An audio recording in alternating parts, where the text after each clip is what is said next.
In the quiet rolling hills of Lower Allen Township, located in Cumberland County, Pennsylvania, is the Camp Hill Correctional Facility. The prison was built in 1941 as the industrial school at White Hill for young offenders. In 1975, officials determined that the facility was not a suitable place for juvenile offenders. 2 years later, in 1977, it reopened as a state correctional institute at Camp Hill, managed by the Pennsylvania Department of Corrections, housing adult male offenders. In late fall of 1989, the prison was managed by Superintendent Robert Freeman. Much like other prisons at the time, Camp Hill was facing a major problem with overcrowding. The prison was built to house only 1,400 inmates, but at the time was holding up to almost twice that many. In fact, 2,600 men were inmates. The facility also made a bad decision, which was mixing nonviolent inmates with violent ones. There was also a militant group of inmates. The facility faced other problems like understaffing, poor construction, and lack of leadership. Additionally, inmates were very frustrated with many new policies in the institution. Families were no longer allowed to bring homemade food to inmates. The quality of the food they were being served was, in their opinion, wasn't very good. In addition to these factors, inmates realized that there was almost twice as many people in the prison as there should be. All these problems made tensions very high, and the situation was about to burst. On October 25th, it was a normal day. Around 3 p.m., inmates were being escorted from the exercise field to their cells to prepare for the evening meal, when all of a sudden, an inmate, for no apparent reason, assaulted a guard. More inmates joined in and overpowered other guards. The guards, knowing they were being attacked, locked themselves in secured areas. The inmates tore down walls and beat them and took 8 of them hostage. In minutes of the outbreak, inmates set 4 fires, destroying a food service area, the prison hospital, a gatehouse, and part of an industrial building.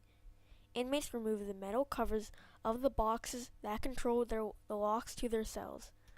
Some 7 hours later, around 10 p.m., a couple hundred state troopers were sent into the prison to restore peace. Their presence forced the inmates to release some of the hostages, and local police rescued the rest. There was no more rioting that night. Of the broken control panels for the cells, Superintendent Freeman spoke to 6 of the inmates who helped stop the previous night's riot to understand the grievances they had. The inmates told him about the rule not allowing their families to bring homemade food to them and not getting adequate health care.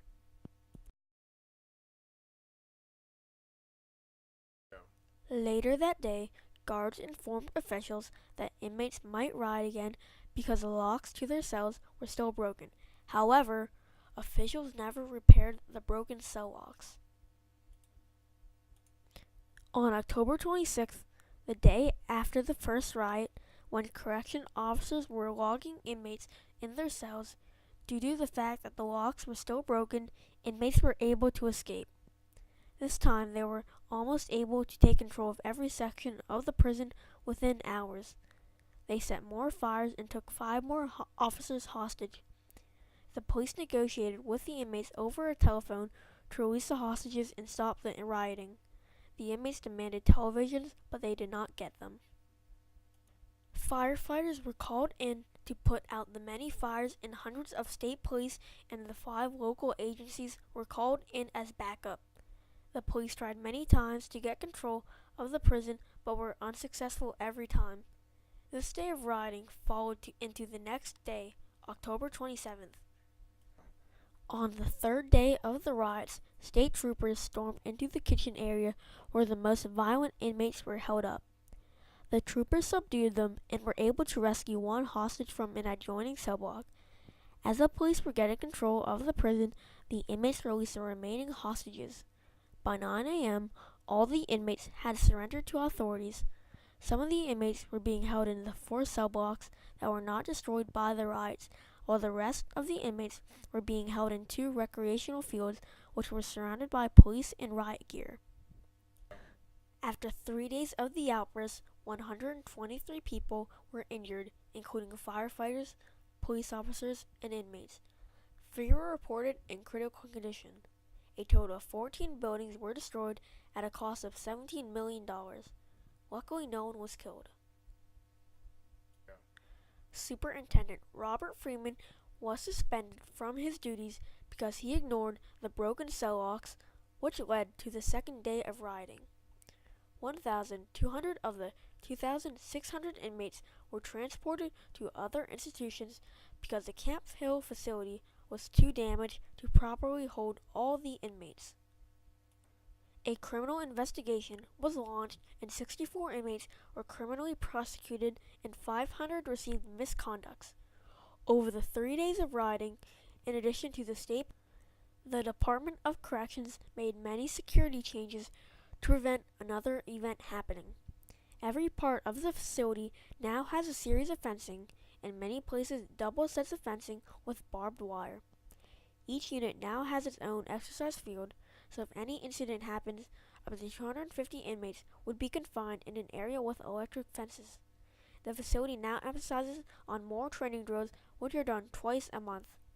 Some of the buildings in the facility got new designs to prevent large gatherings. Police, other agencies were called to the prison for assistance as far away as Philadelphia, Reading, and Bethlehem. Technology was not that great in 1989, making managing the riot very hard. Chief Patrick O'Rourke of Derry Township, one of the agencies that responded, in an interview given in 2015, stated one of the problems was, quote, officials could not talk to each other very well because they all had different radio frequencies, end quote. He also inferred that if the riot were to occur today, police now have devices that can take radios from different police agencies and control communications through a laptop, making managing be a lot easier. This event has changed the way the Pennsylvania Department of Corrections would run their facilities for years to come. They have enhanced security and made many different building designs to keep inmate gatherings smaller.